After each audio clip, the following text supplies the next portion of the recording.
সালাম আলাইকুম। ওয়ালাইকুম সালাম। ভালো আছেন? জি। আপনার নাম? তানজিনা সুলতানা। তানজিনা সুলতানা। তো তানজিনা সুলতানা, আপনার মাও নেই বাবাও নেই, যেটা আমরা শুনতে পারলাম। তা আপনার মা বাবা কি হয়েছে আমাদেরকে একটু বলবেন? মা মারা গেছে কত বছর আগে? 8 বছর আগে। 8 বছর আগে।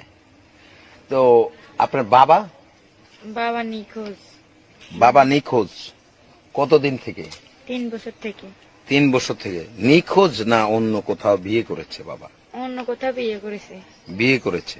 তো বিয়ে করার পরে কি আপনাদের কোনো খোঁজ খবর নেয় না? জি না। আচ্ছা, তো এই যে আপনাদের যে কোনো খোঁজ খবর নেয় না, আপনারা কিভাবে চলেন, কিভাবে খাওয়া দাওয়া করেন, কোথায় থাকেন? আপনি এখন কার কাছে আছেন? আমার দাদুর কাছে। দাদুর কাছে। তো আপনার দাদু কিছু করে? জি না। কিছু করে না। খাওয়া দাওয়া লেখাপড়া কিভাবে চলছে সেটা একটু বলবেন?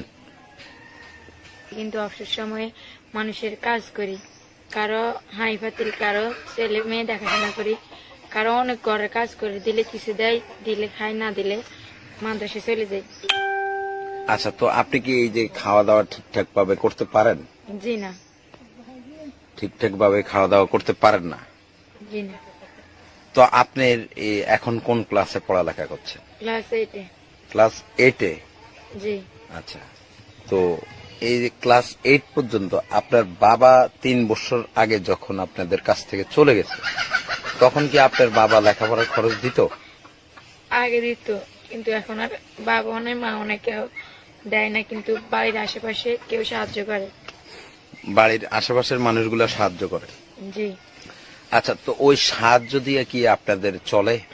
জি না, ঠিক মতো চলে না।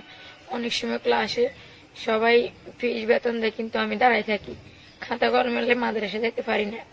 অনেক সময় সবাই আমার সাথে বান্ধবীরা ভালো পোশাক পরে মাদ্রাসায় আসে, কিন্তু আমি ভালো পোশাকও পরতে পারি না, তাদের সাথে মিশতেও পারি না।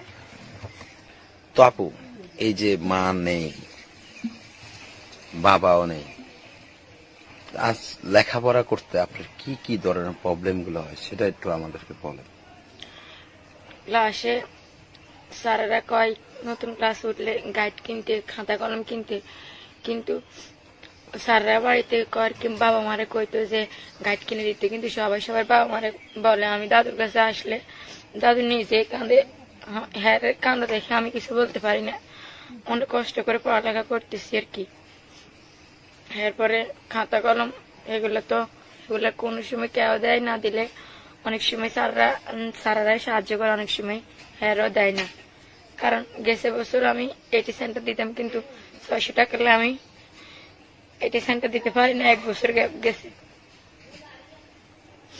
আজকে যদি আমার মা থাকতো তাহলে কষ্ট করে হইলো আমার পড়াশোনা করাইতো।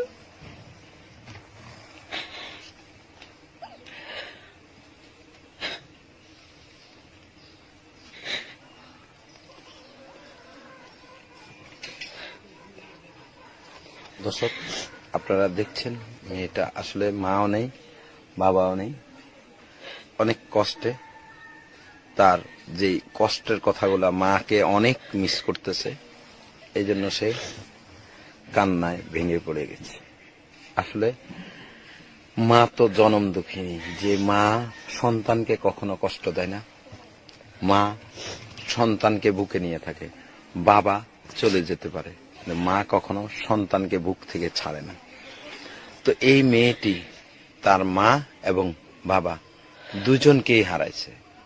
আসলে দাদির কাছে থাকে, দাদিরও তো সেরকম অবস্থান নাই, তার দাদা আছে কিনা সেটাও আমরা জানি না, আমরা তাকে জিজ্ঞেস।